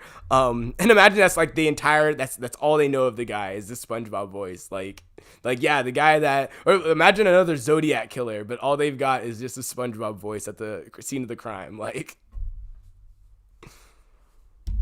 Yeah, I can see it. Like, SpongeBob brings a lot of joy to people. So, um, Yeah, no, like we'll have like specialized AI for a lot of things. Like we're still like I know AI's been like it's not in its infancy obviously. Like people have been working on, language models or, you know, uh I guess before like AI was called like machine learning, people have been working on this for like decades. So we're really just seeing a like it wasn't that big of a thing, but now it's like, mainstream now just because of we're at a turning point with like GPT. Yeah, I think So, GPT put I remember uh a freaking so for the longest time AI was just looked at as like big data machine learning, which is basically like fancy speak for like data analytics, but for like for nerds, like it was that's what like AI was for the longest bit. And then people would be able to like generate insights, and most of the time it was just predicting like a chart. So if you like were able to predict the outcome on a chart, that's like the furthest you would see AI. But then ChatGPT like put it captured the public imagination by putting the idea, and not that people didn't think of AI like this. People did, but people didn't think that there would be an AI that was so interesting or so comfortable to use that it would seem like another person, because it would seem like most AI were just like these abstract functions that made predictive outcomes that you'd read on some dashboard somewhere, and then you'd make some decision off of that. But now you can ask AI a question, a very intricate question, and it give you a pretty thought out answer, a pretty interesting answer, and do that for anything. And like you said, there have been like language models. Like this wasn't like a new thing, but it got to the point to where like there was a time where I remember people were so like impressed with like Siri, and then now like nobody cares about Siri. It feels the same with that with like Chat GPT, where it's like this whole new because there were other like voice chats before Siri. Like Siri was just the one in your phone, like have and you I ever think seen the Boondocks episode where like Grandpa like he fell in love with Siri? oh yeah, yeah, literally Siri does everything for me and listen and like oh my god, yeah, like and literally like he'll just ask Siri like a most mundane question and Siri just answer. And then she got like jealous of like every woman he was talking to. So maybe, Oh my god. maybe Oh. I mean it's definitely possible. Everyone's gonna have like their own like AI assistant, and which I think could be good. Like I think obviously like we've seen stuff like that in the past, like in the movie Interstellar, like there was this robot character that everyone was friends with. Oh yeah, that one robot on the ship. It kind of makes me think Yeah. though, like what would happen? This is something that I think would be really funny. What would happen if you found like a bunch of people had AI assistants, and then their AI assistants got caught in a recursive loop interacting with each other, and they just started doing like a bunch of like imagine like AI assistants all wanted to interact with a bunch of different people as like a group project, but nobody actually engaged. They just all put their AI assistant, and the AI assistant just got caught in a loop because they would never decide when to end. So the AIs would just constantly just be passing different tasks to the other AI to do other. Like, what would happen if there was just something big enough to where just AI just went wild and people just weren't paying attention and just continuously consumed resources, or I mean like, to the point of like spending money on your behalf to go coordinate this thing, to go ship this thing here, and just goes crazy with it. And the reason I say that is people already like make mistakes and will like do something and it'll have an effect and not realize what that effect may be. But what happens when the thing that started that thing was automated and you didn't even know what happened to cause the things that are happening, and it's interacting with other things that are automated. So when you ask what happened, it's like, well, your AI assistant interacted with another AI assistant, which made an action with another assistant, which made a decision for another assistant. And by the time you finally get to the action, like you don't even know what all the decisions were. You're just like, what the hell? Like it just kept going. Yeah. No, definitely. I think we'll see that for sure. Like, I kind of already see that in a there's a game called RuneScape where I'm not sure if you've heard of it, but people basically set up bots to run to like level their character for them, and obviously like those bots get banned. But like for them to seem like not bots, they implemented GPT so that like if you talk to the bot, it would respond back to you like pretending to be another player. Yeah. And so like you'll walk by like a training spot where people are, trying to level up. You'll just see like you'll just see AIs just talking to each other, or like responding to each other in the chat. See, like, that's the thing that always gets me. Like, there's always like the joke and recursion that you're gonna break something, and like you're just gonna be like, "Crap, what happens?" But what happens when AI interacts with AI, and it's just stuck in this loop where it's just, "Oh, this AI needs to talk to somebody to prove it's a human, and this AI needs to talk to someone to prove it's a human," and they're both just continuously triggering each other, or other ones are continuously triggering each other, and they just never stop. And like, imagine like what would that look like at scale over something like mundane, right? Like, I use the AI assistant because it seems like simple, but like imagine like a bunch of like big time like CEOs, like, because I only say that because like imagine having an assistant that does everything for you, but like it's an AI now, and then a bunch of AIs that did everything for all of the different people interacting. Like, I could just only imagine like the craziness, or even worse, what if just like they just go, "What, nothing happened today," and they go figure out where the AI are, and the AI is just having like this infinite conversation with itself. um or even worse, I think Yeah. that's gonna happen with email. People make the joke of like, "Oh, I had made an email and sent it with like ChatGPT, or I wrote an email with ChatGPT, or I had ChatGPT write my email, and then someone had like ChatGPT summarize their email or something." But what happened if you had like an automated email like through ChatGPT, and then had somebody else through ChatGPT, and had a whole conversation, and at the end of it, both people are like, "Wait, what just happened?" What Like, just happened? yeah, like, what did we just talk about? Like, both people in the conversation are like, "What did we just talk about?" Yeah, and like we'll have people trained like, oh, sound like me, like feed it a bunch of Sound info, like like me, based on my. yes. Oh gosh, that But would be yeah, I mean, trippy. yeah, I can see it Honestly, happening. I should do that. Since I'll be live streaming, I'll have so much content. At the end of the year, I should have an AI. Literally, like some of the basic ones, just take my face and take my voice, sort of like how I'm sitting down on the couch right now, and then like have it come up on another screen and just like talk to myself.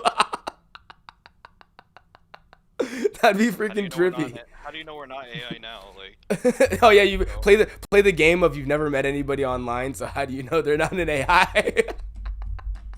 literally. It's like, I've never seen you before. How do I know you exist? You could be an AI right now. Like, It might get to that point, literally. yeah. Oh my gosh, you're just questioning. Like, now people have conspiracy theories. Well, now like the new conspiracy theory is everyone's an AI. Like, that's an AI. Like, you're just gonna be, instead of being accused of like he's running a conspiracy, it's he's an AI. That person is not real. Almost like that person does not exist. Like everyone being an NPC is like an actual be Yeah, actually be a thing. literally the real NPC. Everyone's an NPC. They're not real. All the influencers, all the bots on Twitter. You're gonna see that. Think about it. Imagine having an AI influencer, and then you have your regular bot. So you have like the AI hierarchy. You have the intelligent AI up here that are like AI influencers. Oh, and then you have like little bots that are you have little bots that are under them that are like the dumb bots that are just populating like x.com or Twitter or whatever. But they're both computers. So you have the stupid bots that are making comments on the AI influencers page. And then like imagine having other AI influencers like make posts on that AI influencer's post, and then other bots just fill up the comments of both those posts. It's just like no one's real in this. No one's real, and then all of them are trying to like inflate their numbers too. So everything about it is fake. But everyone's going, "Oh, look how big this person is," but they got fake users, and it's a fake person interacting with other fake person with fake users.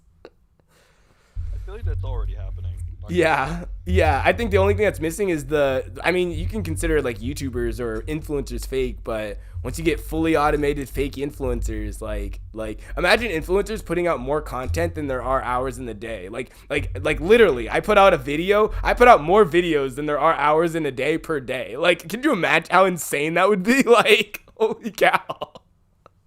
Holy cow. Like, and I don't mean like all on one platform. Imagine dropping like a 3 hour stream on YouTube, and then like a bunch of TikToks, and then like a bunch of like Twitter videos, and then like maybe like another stream on Twitch. Like, these are all, and it's all different content because it's all generated. Like, imagine how insane, like, and the reason I say that is the only thing stopping people from, and I see this with live streaming because I saw this with videos a little bit, people are becoming more and more engaged with their like influencers or their parasocial relationship, and the only thing that's stopping that or slowing that down is the frequency that the person is posting.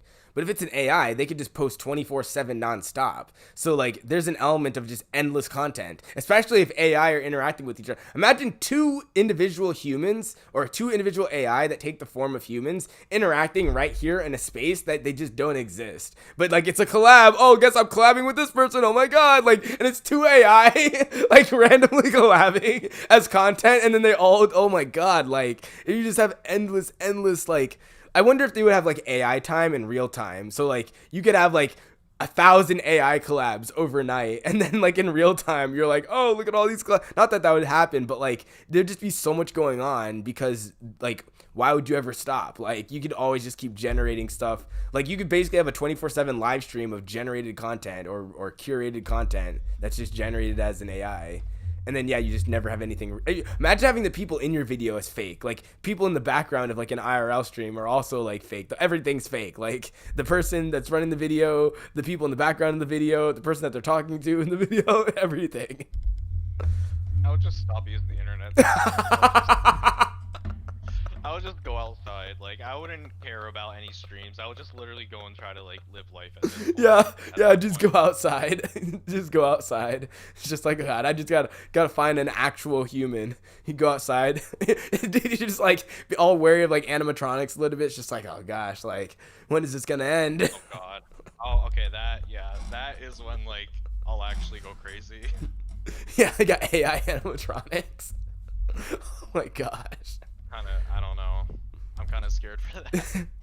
Like it honestly makes me like put like a whole new lens on iRobot. Imagine having like iRobot, but like Chat GPT. Like, because I feel like that movie is so insightful, but like Chat GPT is just like just Chat GPT. So like just ask it random crap as opposed to like, you know, do I have a soul? Like, what does it mean to be a sentient robot? Did I kill that man? It's just like, hey Chat GPT, like, you know, if I were to like fart 1,000 times, how many times before my guts explode? Like it's just asking like an intelligent robot. Literally. Yeah. I mean, I don't know how far animatronics are going along. I don't know how advanced like the new Tesla robot is, but you know, Oh. just like iRobot or like all these other sci-fi films where like, you know, one person is a robot, like, you know, we're like slowly getting to that point. Like, yeah, back then when those movies were made, like we would never imagine, you know, I know, these type right? of things would be real. Where's Oh our my Will goodness. Smith? Where's We need our a Will Will Smith? Smith to save us.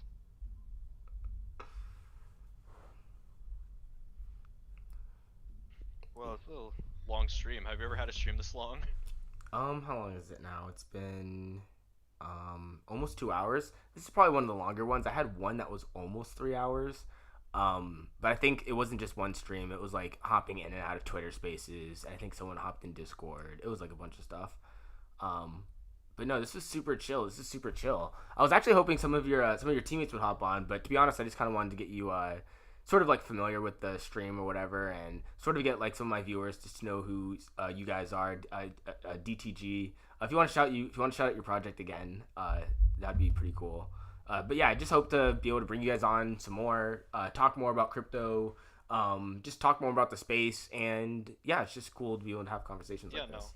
It's been a pleasure. Like, I'm definitely down to join again. Like, you know, I had fun. Like, you know, uh, speaking from one dev to another.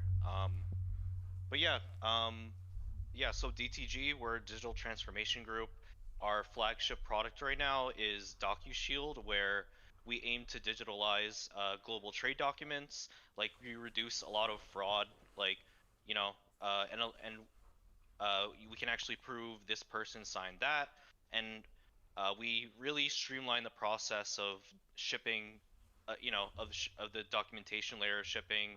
Like whereas, you know, how they do it now is they ship stuff, you know, through paper mail, and that obviously takes a long time. So we utilize blockchain technology to speed up that process, and also, you know, brings another multitude of benefits like you know, cost savings, like because shipping documents takes time, costs money, and you know, having people verify that these documents are real, and also, you know, we're partnered with people to, increase liquidity to all our exporters. So definitely check us out. DTGUSA.org. You could check out, what we have to offer, and obviously we'll be coming out with more products, but that's what we're working on right now. Awesome, awesome. Yeah, I hope to have more of you guys on. And yeah, it's good being able to it's good to be able to have sort of a chance to speak with people in the space that actually get a chance to work on different projects. I mostly work on just the Web3 components of a lot of different things. So I speak with a lot of people that work with different, whether it's finance products, whether it's supply chain products, whether it's different business solutions. But I mostly deal with the technology. So it's cool being able to see people implement different solutions and be able to implement those technologies in their solutions, because a lot of people don't get a chance to see that. And it's cool being able to have these chats for that. So really appreciate having you here. Yeah, of course, my pleasure. Awesome, awesome. I think I'm gonna end it here. I appreciate everyone coming and checking out this chat. The VOD should be available instantly, so for anyone who may have missed it, they should be able to check it out on the channel. Awesome. But yeah, that